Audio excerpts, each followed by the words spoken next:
ಇದಕ್ಕಿಂತ ಸ್ವಲ್ಪ ಸೈಡ್ ಬರುತ್ತೆ. ಈ ಭಾಗ ಮತ್ತು ಈ ಭಾಗ. ಇನ್ನು ಕೈಗಳದ್ದು ನಿಮಗೆ ಕಾಲುಗಳದ್ದು ಗೊತ್ತಾಗಿದೆ.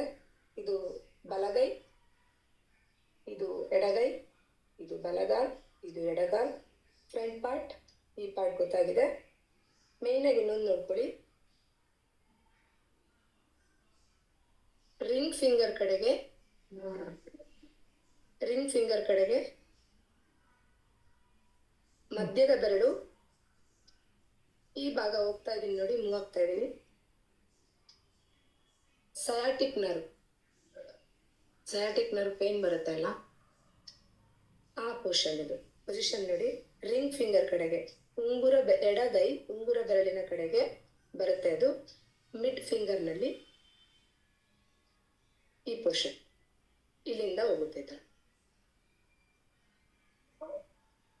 ಇಲ್ಲಿ ಬೆಂಡ್ ಆಗುತ್ತೆ. ಸೊ ನಿಮಗೆ ಈ ಬಾಡಿ ಕರೆಸ್ಪಾಂಡೆನ್ಸ್ ಸ್ವಲ್ಪ ಐಡಿಯಾ ಬಂದಿದೆ. ಈಗ ನಾನು ಸೀಡ್ ಸಿಸ್ಟಮ್ ಬರ್ತೀನಿ. ಮೂರನೇ ಸಿಸ್ಟಮ್ ನಿಮ್ಗೆ ಹೇಳೋದಕ್ಕಿಂತ ಮುಂಚೆ